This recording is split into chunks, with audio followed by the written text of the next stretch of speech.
La population appelée à faire un don bénévole de sang en faveur des blessés de la guerre de l'Est du pays. Le ministère de la Santé a lancé une campagne pour ce faire au Palais du Peuple. La Première Dame et la Première Ministre ont brillé par l'exemple. Elles ont donné leur sang pour ces Congolais ouvrants. Et puis le message très attendu est finalement arrivé aux oreilles des Congolais. Des millions à attendre l'adresse du chef de l'État Félix Tshisekedi sur la situation de l'Est de la RDC. Le pays est en guerre. Le président de la République a appelé la population à la mobilisation générale. Et un émissaire d'Emmanuel Macron reçu ce jeudi par le chef de l'État Félix Tshisekedi. Il était porteur d'un message du président français à son homologue de la RDC. Il s'agit de Jean-Noël Barrot, ministre des Affaires étrangères. C'était là les titres. Bonsoir. Le président congolais Félix Tshisekedi a reçu ce jeudi un émissaire du chef de l'État français Emmanuel Macron en la personne de Jean-Noël Barrot, ministre de l'Europe et des Affaires étrangères de France. Ce dernier était porteur d'un message du président Macron. Reportage Gilles Churumbaï. C'est une première visite du chef de la diplomatie française à Kinshasa. Jean-Noël Barrot, ministre de l'Europe et des Affaires étrangères de France, a été reçu ce jeudi à la Cité de l'Union africaine par le président de la République Félix-Antoine Tshisekedi. Une visite qui fait suite à une série de communications entre les chefs de l'État et son homologue français Emmanuel Macron. Pendant plus d'une heure, le président Félix Tshisekedi a expliqué la situation que vit le pays, marqué par de massacres, des pillages des ressources naturelles et autres violations massives des droits de l'homme. Le chef de l'État a exprimé ses regrets à la suite des incidents malheureux survenus à l'ambassade de France au cours des manifestations organisées le 28 janvier dernier à Kinshasa. Membre du Conseil de sécurité de l'ONU avec droit de veto, la France a apporté un soutien important à la RDC lors des 2 dernières réunions urgentes de cet organe des Nations Unies consacré à la situation sécuritaire et humanitaire dégradante dans le Nord Kivu après l'intensification de l'invasion des troupes rwandaises autour de la ville de Goma. Pour le moment, la RDC attend un peu plus d'action après l'invasion avérée des troupes rwandaises dans plusieurs territoires du Nord Kivu. Voilà, c'est un message qui était très attendu. C'était hier, tard dans la soirée, que le chef de l'État congolais s'est adressé à la nation en ces temps où le pays est frappé par une guerre d'agression injustement imposée. Félix Tshisekedi a appelé le peuple à se lever comme un seul homme contre l'agresseur. Mes très chers compatriotes, en ces instants critiques pour notre nation, je m'adresse à vous avec la gravité et la solennité qu'impose la situation. L'Est de notre pays, en particulier les provinces du Nord Kivu, du Sud Kivu et de l'Ituri, fait face à une aggravation sans précédent de la situation sécuritaire. Les forces de défense du Rwanda, en soutien de leurs marionnettes du M23, poursuivent leur entreprise terroriste sur notre territoire, semant la terreur et la désolation parmi nos populations. Ces actes ne sont pas seulement une attaque contre la République, mais une offense à l'histoire et à la dignité de notre peuple. Face à cette situation, permettez-moi de vous rassurer. Une riposte vigoureuse et coordonnée contre ces terroristes et leurs parrains est en cours. Nos vaillantes forces armées de la République démocratique du Congo, symboles de courage et de patriotisme, sont pleinement mobilisées, prêtes à défendre chaque centimètre de notre territoire. Congolaises et Congolais, l'heure est certainement grave, mais notre détermination est encore plus inébranlable. Je voudrais ici interpeller directement la communauté internationale et l'Union africaine. Le Rwanda continue de violer ouvertement et sans scrupule les principes fondamentaux de la Charte des Nations Unies ainsi que les accords régionaux. Pire, ces agissements se déroulent dans une impunité totale et ce, avec un mépris manifeste des règles internationales et des valeurs que ces institutions sont censées défendre. Cette attitude arrogante, qui ne cherche même plus à masquer ses forfaits, est une provocation inacceptable à l'égard de notre souveraineté et de la stabilité régionale. La présence de milliers de soldats rwandais sur notre sol, leur soutien politique, logistique et militaire à leur pantin du M23, ainsi que leur implication dans l'exploitation illégale de nos ressources naturelles, nous conduisent tout droit à une escalade aux conséquences imprévisibles, mettant en danger toute la région des Grands Lacs. Ce moment critique nous offre l'opportunité de montrer au monde ce qui fait notre force. Nous gagnerons cette guerre par notre unité, notre courage et notre sens de responsabilité. Nos soldats se battent avec héroïsme pour la défense de notre intégrité territoriale et de notre souveraineté. J'appelle donc la nation entière, hommes et femmes, jeunes et vieux, acteurs politiques, opérateurs économiques, membres de la société civile, confessions religieuses, artistes et sportifs à se mobiliser, à faire bloc derrière nos vaillantes forces armées et à contribuer chacun à son niveau à l'effort de guerre. Le pape François s'est dit préoccupé par la dégradation de la situation dans la partie est de la RDC. Depuis Rome, il en appelle à la cessation des hostilités. On l'écoute au micro de Guy Matundu. J'exprime ma préoccupation pour l'aggravation de la situation sécuritaire au Congo.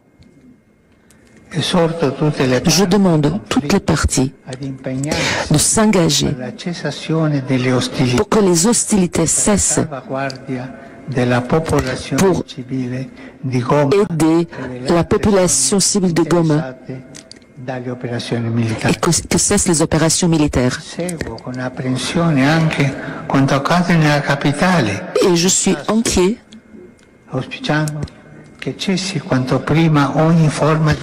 je demande que cesse toute forme de violence pour le bien de la population.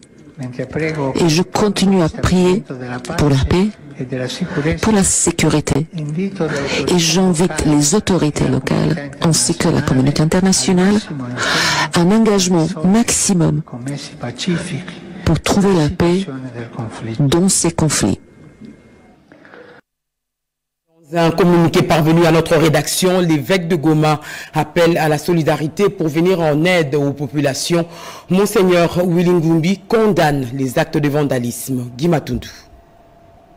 C'est un appel à la paix que vient de lancer l'évêque de Goma aux chrétiens catholiques et aux personnes de bonne volonté pour aller au chevet des populations meurtries du chef-lieu de la province du Nord Kivu. Monseigneur Willy Ngumbi Ngengele se dit indigné par la destruction de l'hôpital général Charité maternelle géré par le diocèse de Goma, qui a causé la mort de nouveau-nés et la destruction de la concession de la procure diocésaine détruisant le nouveau bâtiment récemment inauguré. Le prélat déplore ces incidents et en appelle au respect absolu de la vie humaine et des infrastructures privées et publiques et rassure la population gomatracienne et surtout les blessés et les familles de victimes de sa proximité et de la compassion de l'ensemble de l'Église catholique. L'ordinaire du lieu implore la paix divine en ce moment particulier que vit la République démocratique du Congo. Le ministre de la Santé a appelé la population à répondre massivement à l'appel aux dons bénévoles de sang pour sauver des vies à l'est du pays. Les blessés se comptent par milliers. Le besoin en sang est considérable. Samuel Roger s'est exprimé lors du lancement de la campagne au Palais du Peuple. La première dame de la RDC, Denise Nyakeru, était parmi les premières personnes à répondre à l'appel aux dons bénévoles de sang pour les FARDC et les Wazalendo, ainsi que pour d'autres blessés victimes de la guerre de l'Est du pays. Commentaire en images, Naïcha Kiala et Dichala. L'esplanade du Palais du Peuple, transformée momentanément en un centre de collecte de sang. 15 minutes suffisent pour ce prélèvement de 450 ml de sang dans le cadre de cette campagne lancée par le ministre de la Santé publique, Hygiène et Prévoyance sociale, le docteur Roger Kamba, en faveur des blessés de guerre. Un geste simple de solidarité, d'une portée patriotique évidente, qui la distinguée première dame, Denise Nyakeru Tshisekedi, pose avec le cœur un devoir d'exemplarité. Elle a tout d'abord rempli son questionnaire médical avant de s'installer pour le prélèvement. Un élan de solidarité auquel tous les Congolais sont appelés, estime Joël Makoubikwa, coordonnateur de la Fondation Denise Nyakeru Tshisekedi. Cette campagne est une très bonne chose. C'est comme ça d'ailleurs, vous avez remarqué, même la présidente de notre fondation, la distinguée première dame, n'est pas restée insensible à cet appel. Déjà au premier jour du lancement, elle s'est présentée elle-même pour faire son devoir patriotique, faire sa part, donner aussi de son sang. Donner le son sens et donner la vie à tous ces héros qui combattent, qui sacrifient, qui mettent en péril leur vie pour notre sécurité, notre bien-être. Donc nous invitons aussi toute la population quinoise à suivre les communiqués du ministère de la Santé, à suivre les différents lieux, différentes étapes. Un acte de générosité en faveur de nos vaillants militaires auxquels s'est associée la première ministre Judith Suminwa et beaucoup d'autres volontaires. Pour la chef du gouvernement, le défi est énorme, celui d'envoyer 5000 poches de sang dans l'est du pays pour les forces armées de la République démocratique du Congo et les Wazalendo. Ces poches de sang récoltées commencent leur parcours vers l'est du pays à bord de ces véhicules médicalisés et climatisés de la Fondation Denise Nyakeru Tshisekedi. Il faut plus de 5000 poches de sang pour les blessés de guerre à Goma. La première dame, vous l'avez constaté, la première dame de la RDC et la première ministre a également assisté au lancement de la dite campagne. Les deux grandes dames ont brillé par l'exemple. Ici, le message de Judith Suminwa. En ce moment de guerre pour notre pays, tous les Congolais et les Congolaises doivent être mobilisés d'une manière ou d'une autre. Aider le pays, aider nos compatriotes qui sont à l'Est. Et donc pour moi, le fait de venir faire un don de sang, c'est une manière aussi de contribuer à soulager les souffrances de nos compatriotes à l'Est, que ce soit au niveau des FARDC, des Wazalendo ou de la population civile. Et pour ça, j'en appelle à toute la population de Kinshasa de venir pour faire ce don de sang. Nous avons besoin d'au moins 5000 poches, comme l'a dit Monsieur le ministre de la Santé, et tout Congolaise qui a vraiment cet aspect de solidarité est appelé à venir faire ce don-là pour nos compatriotes à l'Est. Il n'y a pas à hésiter, c'est quelque chose de simple, de pas compliqué, et je pense qu'on le fait dans des bonnes conditions. La première dame était là, moi-même, le ministre de la Santé, vous voyez. Il y a d'autres personnes ici avec nous et il y a aucun risque, ça se fait dans des bonnes conditions sanitaires et je pense que tout Congolais et Congolaises qui pensent vraiment se lever pour notre pays a le devoir de poser un tel acte. Puis ce communiqué du RCD-KML, le RCD-KML dénonce et condamne fermement l'agression rwandaise et salue la bravoure et l'héroïsme des forces de défense et de sécurité, les compatriotes Wazalendo ainsi que des forces de la mission onusienne, de la SADC et de celle de la République du Burundi. Le RCD-KML réitère sa solidarité indéfectible envers toute la population directement affectée, son soutien au chef de l'État et aux institutions de la République. Enfin, le RCD-KML félicite la nomination d'un nouveau gouverneur à la tête de la province du Nord Kivu. Voilà, c'est ce que dit le communiqué. Campagne de sensibilisation sur le cancer de la prostate. Il faut savoir s'y prendre tôt en vue d'éviter les complications, surtout chez les hommes en âge avancé. Le département de chirurgie de cliniques universitaires porte l'initiative. Grâce Maosso Denikungi.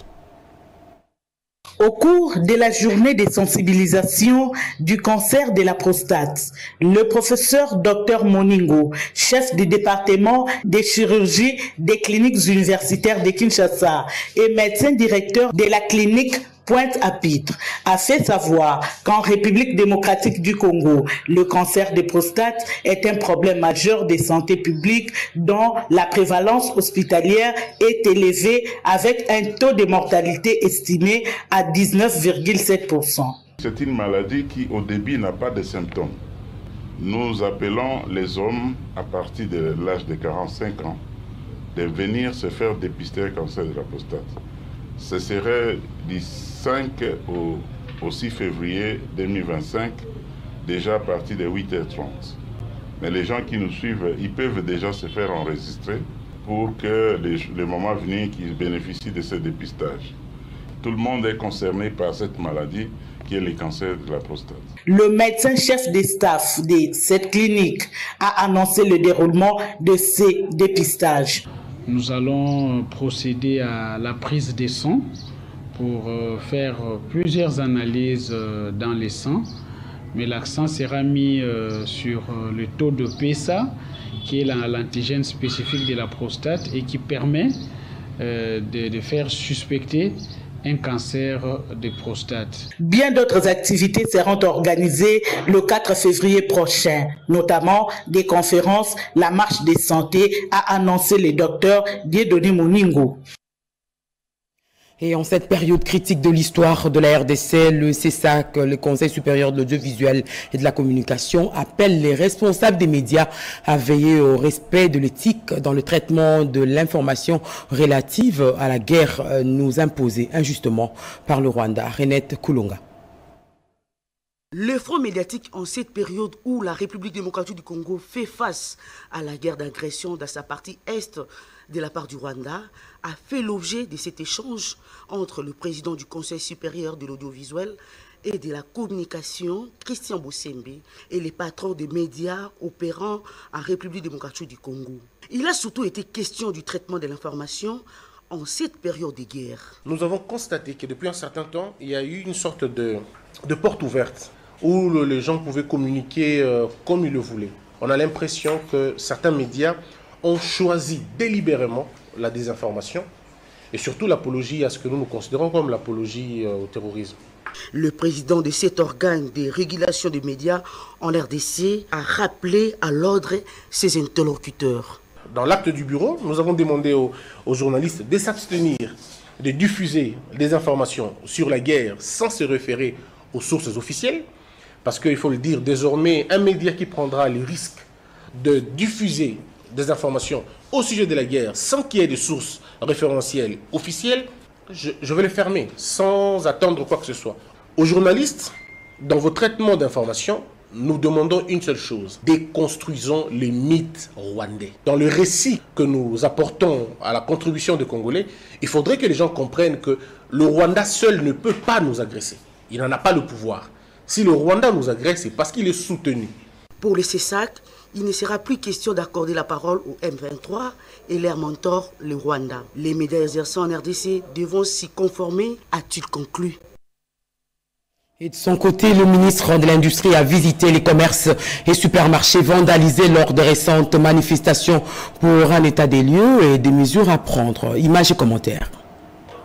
Le ministre Louis Watum Kabamba, ministre de l'Industrie et du Développement des petites et moyennes entreprises, a effectué ce jeudi 30 janvier 2024 en compagnie des responsables des secrétariats généraux et des structures évoluant sous sa tutelle une descente dans plusieurs entreprises de la ville de Kinshasa afin d'évaluer les pertes d'emplois et financières, le coût de gestion de crise et la permutation des activités et du climat des affaires après les actes de vandalisme orchestrés par certains jeunes mal intentionnés alors que la population exprimait sa colère à Kinshasa contre l'agression de la partie Est orchestrée par l'armée rwandaise avec leurs supplétifs du M23 et l'AFC. Partout où il est passé, le numéro 1 de l'industrie et de l'entrepreneuriat a déploré ces actes qui font reculer l'économie nationale tout en saluant le comportement des investisseurs étrangers qui, malgré les pertes, n'ont pas renvoyé les compatriotes congolais au chômage.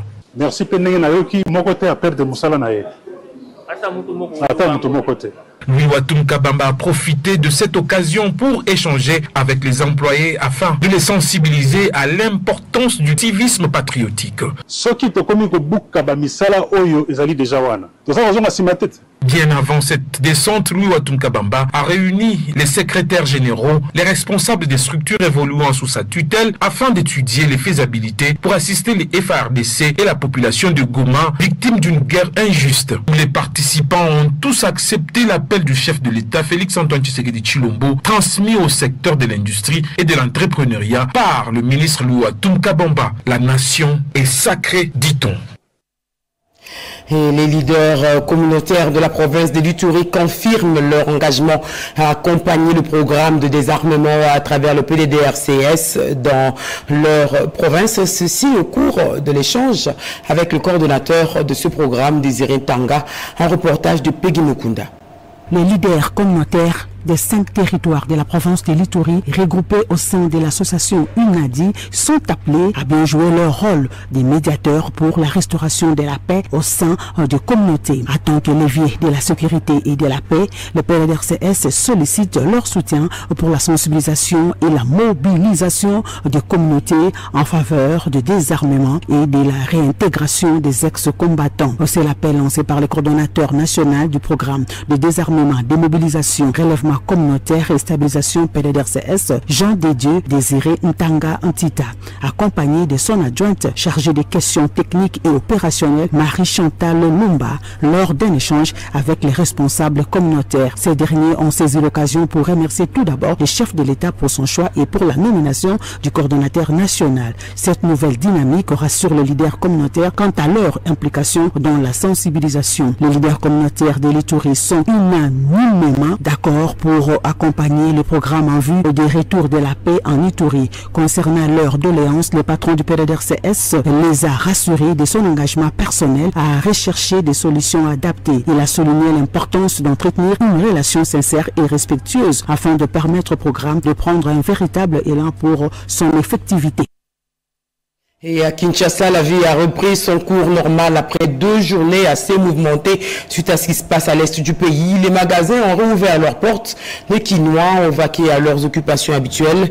Joséphine Liondo et Abdoulaye Bongo ont fait le constat.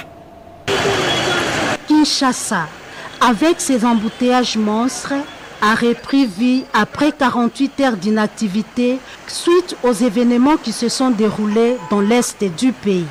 Les supermarchés et autres établissements publics et privés ont rouvert leurs portes. Les arrêts de bus sont de nouveau bondés. 7 habitants de la commune de Lansele, dans la périphérie de Kinshasa, a pu joindre sans problème son lieu de travail au centre-ville de Kinshasa. Je suis venu en transport en commun. Je travaille ici au bureau en ville et maintenant je suis en train de rentrer chez moi à la maison. Calmement, la sécurité est garantie. La situation actuelle invite les Kinois à l'extrême prudence et à la vigilance. On doit arrêter de prendre la bière, on doit arrêter de faire semblant comme si tout allait. Non, nous sommes en guerre. Pour prêter main forte à nos vaillants FARDC, des voix s'élèvent de plus en plus pour un enrôlement massif de jeunes. Que nos jeunes cherchent à s'enrôler dans l'armée. Ne peuvent pas dire qu'il y a que non. Il ne faut pas avoir peur de s'enrôler dans l'armée. La guerre ne peut se préparer qu'aux jeunes gens. Les pasteurs ne sont pas restés indifférents à la situation de l'Est. Les cris que je lance pour le Seigneur et pour la patrie, nous allons vaincre. C'est ce que je retiens dans mon cœur, autant que Néhémie et bien d'autres. Nous sommes là en train de prier et aussi j'avais proposé, par exemple, que tous les panneaux de la République comporte le message sur la guerre, afin que cela garde dans notre conscience qu'on n'est pas dans une partie de jeu, mais on est dans quelque chose de sérieux par rapport à notre héritage. Kinshasa a repris vie à la grande satisfaction de ses habitants. Et une importante délégation congolaise au Parlement belge, on mobilise le monde autour de la situation de l'Est de la RDC. La Chambre de représentants a reçu l'ambassadeur de la RDC au Benelux et les députés en mission sur place. Edith Chala. Devant la commission des relations extérieures de la Chambre des représentants de Belgique, l'ambassadeur de la RDC au Benelux et à l'Union européenne, Christian Ndongala Nkunku, a invité la Belgique à plus de pression sur Kagame afin de mettre fin aux hostilités engagées par le Rwanda dans l'est de la RDC et le retrait immédiat de ses troupes en RDC. Présent dans la délégation congolaise, l'honorable André Mbata a relevé la violation du droit international devenue routinière par le Rwanda et exige des sanctions contre cette barbarie contemporaine. Des messages qui permettent aux représentants belges d'élever la voix contre l'hypocrisie de l'Union européenne. Si le Rwanda, qui est l'acteur principal de ce qui se passe aujourd'hui dans l'Est du Congo, fait ce qu'il fait aujourd'hui, c'est parce qu'il a le soutien des pays occidentaux.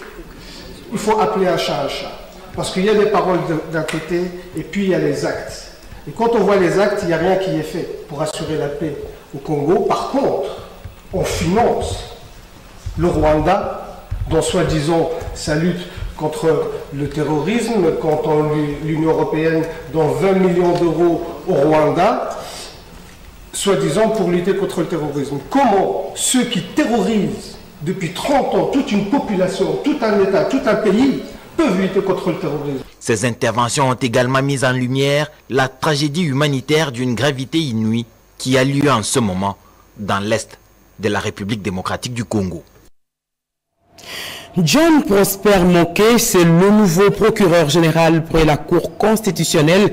Il est officiellement entré en fonction après la remise reprise et il en est de même du procureur général près le Conseil d'État. Cédric Kenina. Une nouvelle page s'ouvre au parquet général près la Cour constitutionnelle. Signature des procès-verbaux, le nouveau procureur général John Prosper Moké Mayele a pris officiellement ses fonctions, annonçant sans tarder les nouvelles orientations assises sur une parfaite collaboration. J'attends de vous tous une sincère et franche collaboration. J'invite les uns et les autres à entretenir un environnement harmonieux du travail. Évitons tous la mesquinerie, la sournoiserie, l'hypocrisie, la délation, les mensonges, les coups bas, bref, tout ce qui peut polluer le climat du travail. Autre cérémonie de remise reprise, c'est celle qui a vu Jean-Paul Mukolo Nkonkesha, nouveau procureur général près les conseils d'État, prendre officiellement ses fonctions. Ce dernier a exprimé toute sa gratitude envers Dieu en rendant hommage au chef de l'État Félix-Antoine Tshisekedi pour la confiance renouvelée en sa personne. Le nouveau procureur général a également évoqué la situation sécuritaire dans la partie est du pays, dénonçant au même titre que le reste des Congolais les exactions perpétrées par les forces rwandaises sur le sol congolais. On reparle de l'Est du pays. La guerre ne laisse aucun secteur indifférent. Les entreprises publiques participent également à l'effort de guerre. Une caisse de solidarité a été mise en place sur initiative de Jean-Lucien Boussa, ministre des tutelles. Edith Chala. Dans le cadre de la mobilisation générale appelée par le président de la République pour la défense de la patrie, le ministre du portefeuille, Jean-Lucien Boussa Tongboa, a invité tous les présidents des conseils d'administration, directeurs généraux des entreprises publiques et mandataires de l'État dans les entreprises d'économie mixte à une réunion urgente jeudi 30 janvier à son cabinet de travail. À l'issue de la rencontre, une déclaration a été lue.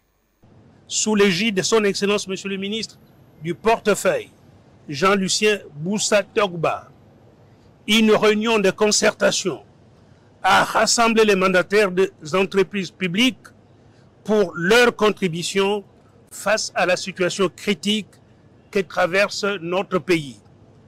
En réponse à l'appel du chef de l'État, son Excellence Félix-Antoine Tshisekedi Tshilombo, à la résistance et à la mobilisation générale pour défendre l'intégrité de notre territoire, les entreprises du portefeuille de l'État réaffirment leur engagement patriotique.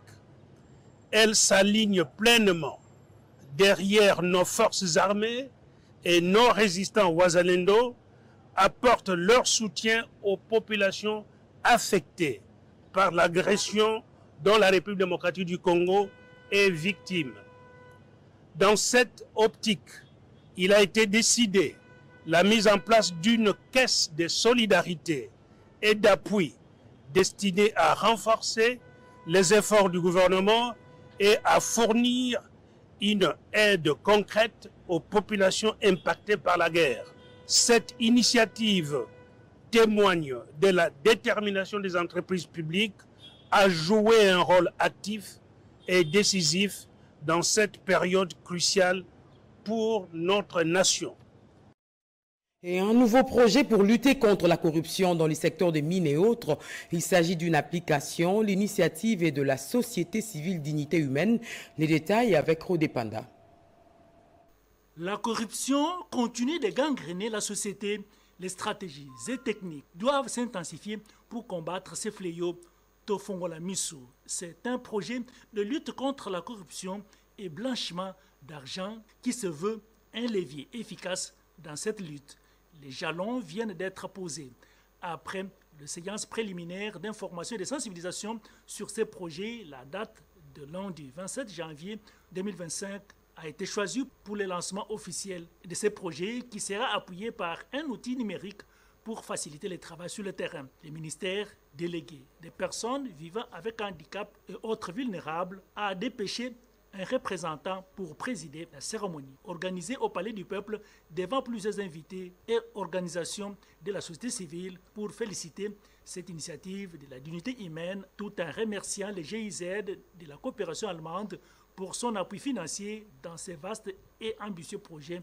La coordonnatrice de la dignité humaine, Elodie Ntamuzinda, exhorte pour le bien de tous, encourage tout le monde pour des résultats escomptés dans la vigilance à tous les niveaux.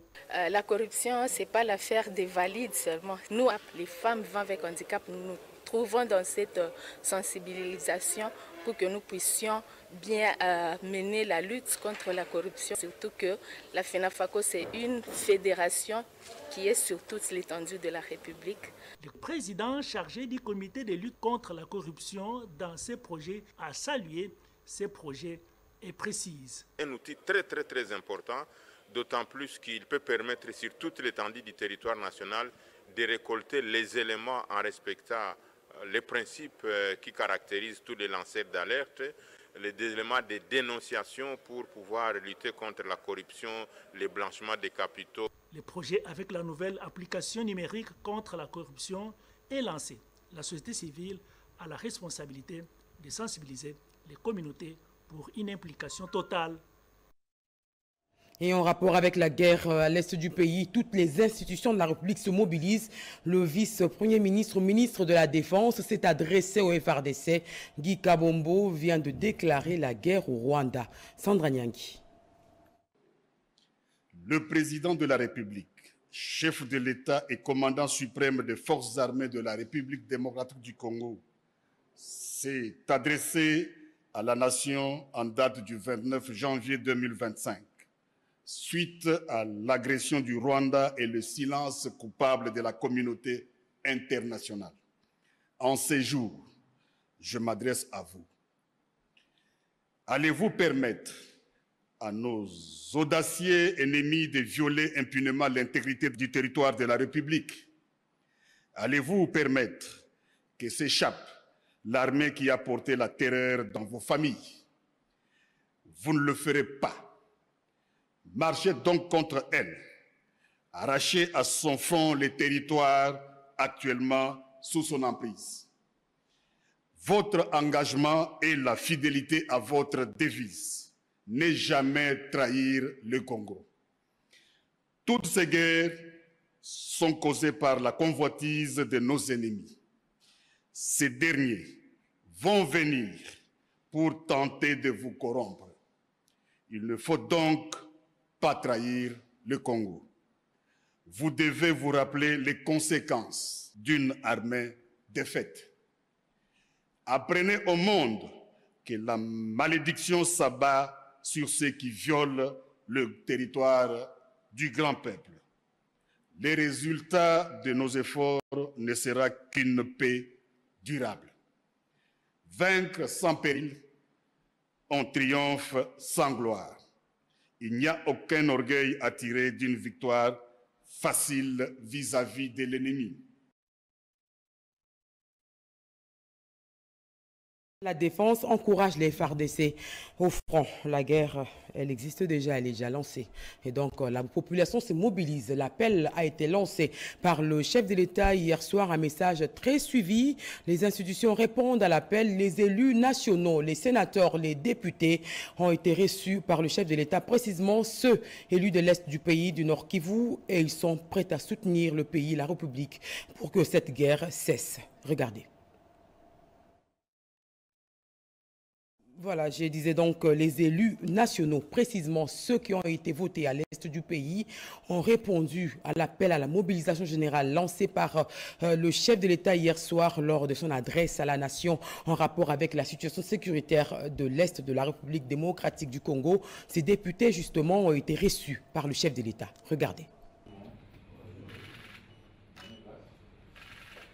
Les députés nationaux et sénateurs des provinces du Nord Kivu et du Sud Kivu viennent d'avoir un entretien à bateau rompu avec son Excellence Monsieur le Président de la République sur la situation qui prévaut à l'est du pays, particulièrement la ville de Goma.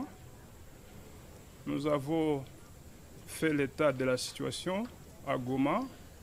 Comme vous le savez, les troupes rwandaises occupent la ville de Goma et nous avons fait part au président de la République la situation dramatique que traverse la population. À Goma, il y a eu des tueries, des massacres des populations civiles. Les rues et les routes sont jonchées de cadavres. Le président de la République, à travers les élus du peuple, a présenté la compassion à la population de Goma qui est en train de traverser des moments difficiles. À Goma, il n'y a pas d'eau, il n'y a pas d'électricité et donc la population vit les calvaires parce qu'il y a déjà 3 jours, dans certains quartiers de la ville, les gens ne sortent pas, les gens n'ont pas de provisions. Et donc, c'est une situation qui inquiète au plus haut niveau le président de la République. Un communiqué avant de nous séparer, un message de soutien au commandant suprême Félix-Antoine Tshisekedi, président de la République et aux forces armées de la République démocratique du Congo. Ce message vient de l'Office congolais de contrôle OCC.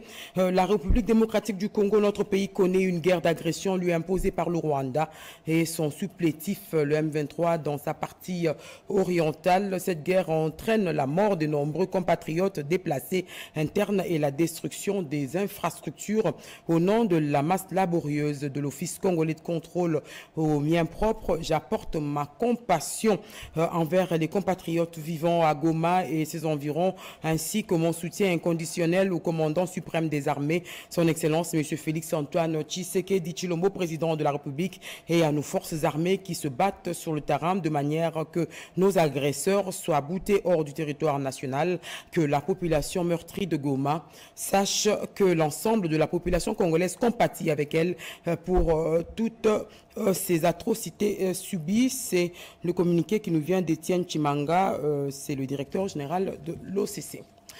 Fin de ce journal, réalisation Simon Kankolongo, coordination éditoriale Guimatundu, l'édition de 23h, ce sera avec Bobo Anan Mokondi. Madame, Messieurs, bonsoir à tous.